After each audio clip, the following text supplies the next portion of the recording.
Yo les postos, bienvenue dans cette nouvelle vidéo. Beaucoup de mauvaises nouvelles tout au long de cette vidéo, les postos, du côté du Paris Saint-Germain. Alors, il y a de nombreux aveugles qui pensent qu'à l'heure actuelle, tout va bien au Paris Saint-Germain.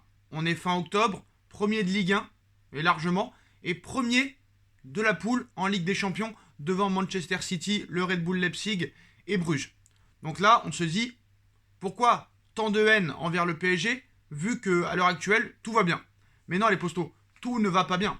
Ce qu'il faut déjà savoir, c'est que le PSG joue en Ligue 1, un championnat très faible. On voit que le PSG, même avec un jeu exécrable, catastrophique, nullissime, arrive quand même à presque gagner tous les matchs en Ligue 1. Tu vois contre Marseille, même à 10 contre 11, Marseille a été inoffensif. Donc la Ligue 1, elle est pour le PSG cette année, quoi qu'il en soit. Mais vous savez que la Ligue 1 n'est pas l'objectif de Doha, n'est pas l'objectif de QSI, n'est pas l'objectif du Paris Saint-Germain, n'est pas l'objectif du Prince. Depuis qu'ils ont racheté le Paris Saint-Germain en 2011, la seule idée en tête qu'ils ont, c'est gagner la Ligue des Champions. Alors pour nous, vrais supporters, tout est important. La Ligue 1, la Coupe de France et aussi la Ligue des Champions. C'est vrai que tout le monde rêve de gagner la Ligue des Champions. Et le PSG, presque tous les ans, fait des mercatos pour gagner cette Ligue des Champions, mais le PSG n'y arrive jamais. Elle en est proche depuis ces 2 dernières années, cette finale en 2020 et cette demi-finale en 2021. Mais vu comment ça se passe depuis le début de saison, certes pour l'instant les résultats sont là, mais nous sommes qu'au mois d'octobre. Et la vérité du mois d'octobre n'est pas celle du mois d'avril ou celle du mois de mai. Pour l'instant le PSG a beaucoup de chance. Je pense que si le PSG jouait en première ligue, le PSG ne serait même pas dans les 10 premiers et prendrait des raclées comme Manchester United est en train de prendre actuellement. Le PSG n'a pas le niveau actuel de Liverpool, de Chelsea, du Bayern et même du Real Madrid. Voilà, j'ai pas peur de le dire. Après, on a vu que le PSG a battu Manchester City. Certes, le PSG a battu City, mais le PSG s'est fait longuement dominer. Sauf problème, c'est que vous savez très bien depuis plusieurs années, il y a le problème des blessures, il y a le problème des égos, il y a le problème autorité, il y a le problème gestion. Mais là, dans cette vidéo, les postos, c'est incroyable. Déjà, avant de commencer cette vidéo, les postos, je voulais souhaiter un joyeux anniversaire au Supras Auteuil, supporter du Paris Saint-Germain, le groupe de supporters du PSG, qui a 30 ans depuis hier. Donc joyeux anniversaire à eux. Et honnêtement, c'est les meilleurs supporters du monde. Honnêtement, c'est eux les plus anciens. Même si tout le monde n'est pas revenu à cause des incidents qu'il y a eu à l'été 2010 et que ça a été certains supporters ont été dissous par Robin Leproux à l'époque. Mais voilà, la majorité quand même est presque revenue.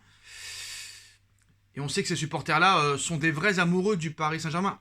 Seul problème, c'est que je pense que ce groupe de supporters, et même tous les supporters du Paris Saint-Germain en général, ne se font pas assez entendre. Quand vous voyez les prix des places, quand vous voyez les prix des maillots, alors je veux bien que peut-être la ville de Paris est plus aisée qu'une ville de province. Mais à un moment donné, c'est prendre les gens pour des cons. Tu mets des places contre Angers à 100 euros, des places contre Strasbourg à 120 euros, des places contre Lille à 150 euros. Pour moi, déjà, c'est une honte. Riche ou pas, c'est une honte. Parce que tout le monde n'est pas riche à Paris ou en banlieue parisienne. Mais quand tu oses vendre des places à ce prix-là, et quand tu vois le jeu sur le terrain, quand tu vois les joueurs qui chient sur le Paris Saint-Germain depuis plusieurs années, mais là, hier soir, les postos, ça a été un festival. Tous les 15 minutes, il y a eu une mauvaise nouvelle. Et on commence avec Sergio Ramos, les postos.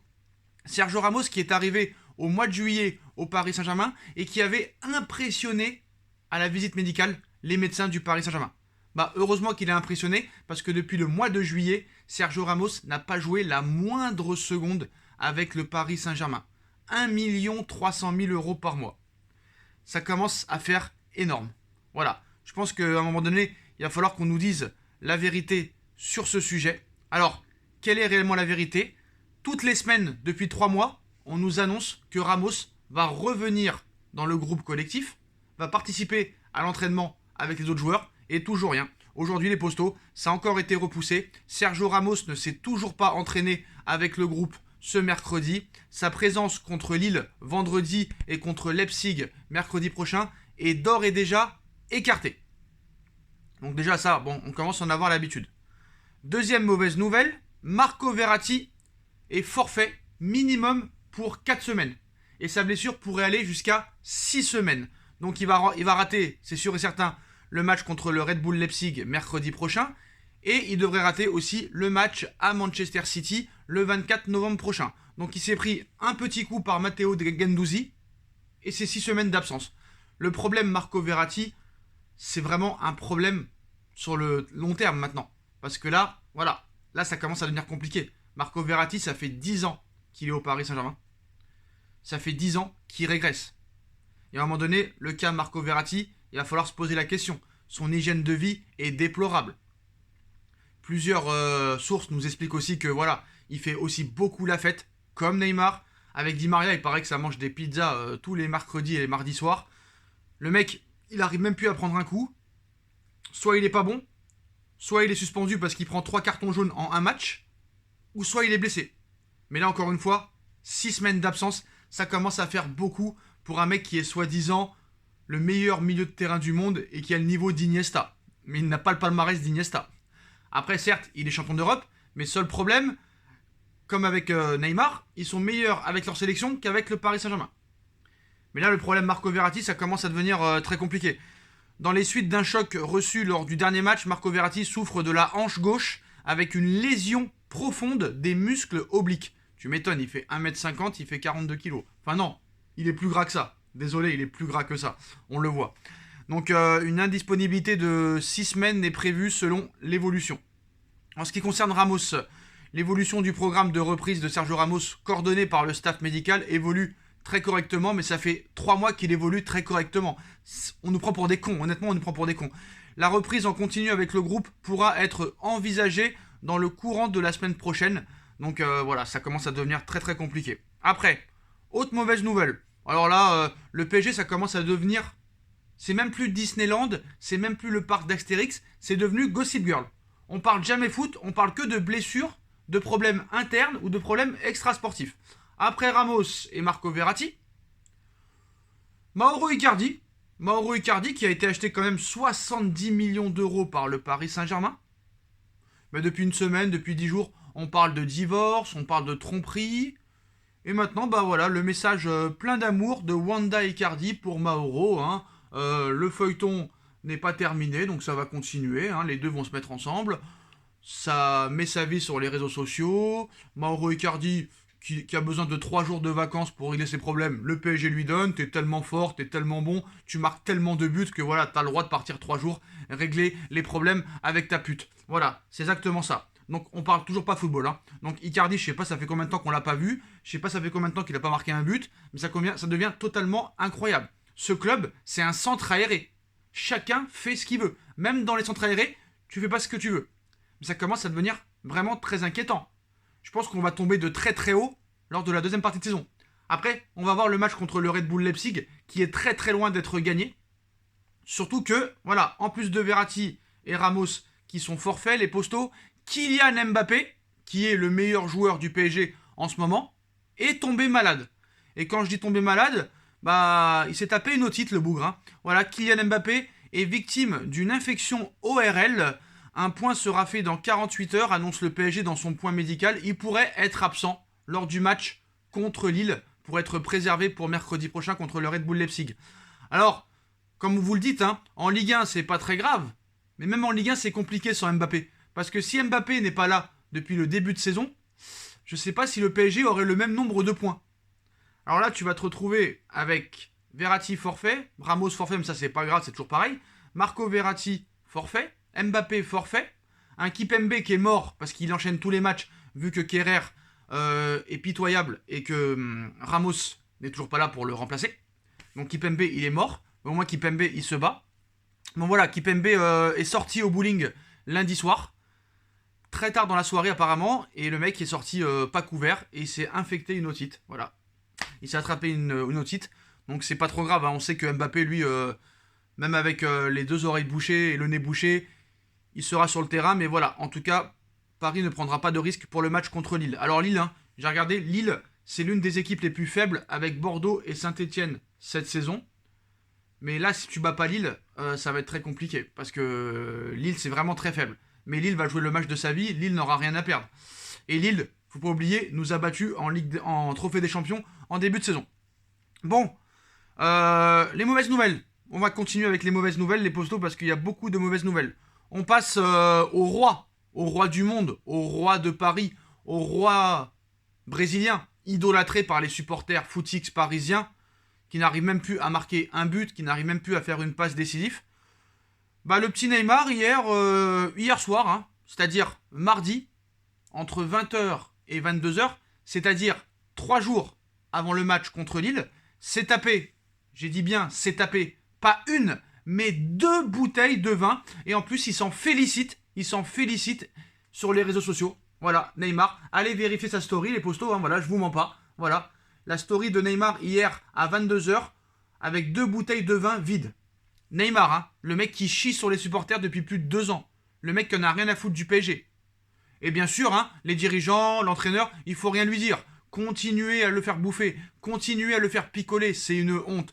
Déjà, ce joueur est une honte totale, mais on va continuer à le mettre parce que le mec, il est idolâtré par des jeunes de 15 ans, 17 ans parce qu'il a une grosse note sur FIFA, qu'il a des tatouages de partout et qu'il est beau gosse. Voilà, Neymar se tape 2 bouteilles de vin. Et il est tellement fort, il marque tellement de buts, il est tellement bon, il a tellement une bonne hygiène de vie que voilà, on va rien lui dire. Continue à picoler, frère, continue à picoler, continue à prendre du poids. Voilà, t'es incroyablement catastrophique, nullissime. Tu chies sur la gueule des supporters, tu chies sur la gueule de tes fans en fait, de tes fans qui attendent de toi du spectacle sur le terrain, comme tu étais en 2015, en 2016, en 2017. Et le mec, comme ça. Mais moi, je me demande honnêtement s'il fait pas exprès. Mais le plus grave dans l'histoire, c'est que les dirigeants parisiens, ou même le staff technique, ne dit absolument rien. Le mec a tous les droits. Et tous les joueurs depuis 2011 ont toujours eu tous les droits.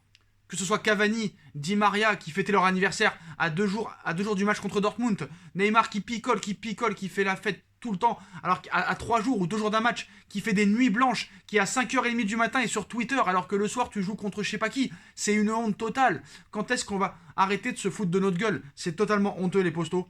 Je ne sais plus quoi dire. Donc voilà, le PSG c'est devenu Gossip Girl les postos, donc un petit rappel, hein. Mauro Icardi, 70 millions d'euros en pleine amourette et histoire d'amour avec Wanda. On le voit plus sur les journaux People que sur le terrain. Sergio Ramos, 1 300 000 euros par mois. On l'a pas vu depuis le mois de juillet, mais apparemment, voilà. Peut-être qu'on va le voir un jour, on sait pas. Kylian Mbappé qui sort le lundi soir en t-shirt alors qu'il fait moins 20 degrés dehors, ce n'est pas grave aussi. Marco Verratti qui n'arrive plus à faire 2 matchs très bons d'affilée, encore blessé 6 semaines. Neymar qui se tape 2 bouteilles de vin à 3 jours d'un match contre Lille. Bon, bah c'est bien qu'on continue comme ça, hein, qu'on continue comme ça dans la médiocrité. Alors là, pour l'instant, ça marche, mais voilà. Moi, je suis très curieux de voir le match contre le Red Bull Leipzig parce que quand t'as un Messi qui marche tout le match, quand t'as un Neymar qui est en surpoids et qui n'arrive même plus à faire une passe, quand t'as un Di Maria qui est proche de la retraite, quand t'as ton meilleur milieu de terrain qui fout que de la merde, qu'il est toujours blessé ou soit suspendu, t'as ta défense centrale qui commence à être fatiguée avec Kimpembe qui enchaîne les matchs avec le PSG, les matchs avec l'équipe de France et qui peut pas compter sur une éventualité de faire des fois du remplacement avec Kimpembe, avec Ramos. Le problème des gardiens qui n'est toujours pas réglé. Un Hakimi qui a découvert la vie parisienne. Voilà, je pense qu'on va tomber de haut contre le Red Bull Leipzig. On va tomber de très très haut contre Manchester City. Et si on va en huitième de finale ou en quart, mieux vaut ne pas tomber contre Liverpool, contre le Bayern ou contre Chelsea parce qu'on risque de tomber de très très très haut. Contre ces équipes-là, non seulement on se fera éliminer, mais on se fera exploser le cul. S'ils ont leur équipe type, on ne passe même pas la première mi-temps. Je pense qu'on en prend 3 en première mi-temps, on ne sait pas ce qui nous arrive, hein. Je peux vous dire. Parce que quand tu as des attaquants qui ne défendent pas et qui en plus ne sont pas efficaces devant le but, mais bon, on verra ce qui se passera. D'ailleurs, les postos, très grosse info aussi, en interne, les joueurs sont en train de se poser des questions sur Maurizio Pochettino, comme à l'époque avec Tuchel, comme à l'époque avec Unai Emery, les postos. Donc en interne, là, ça commence aussi à gronder. Mais bon, c'est pas la faute de... Est-ce que c'est la faute de Pochettino si Neymar se prend 2 bouteilles de vin en une nuit, si Mbappé va au bowling le soir très tard, si Verratti est blessé? Il y a toujours eu ces problèmes-là avec tous les coachs. Voilà, c'est les dirigeants parisiens qui sont fautifs, qui leur permettent de faire ce qu'ils veulent. C'est ça le véritable problème, les postos, à l'heure actuelle.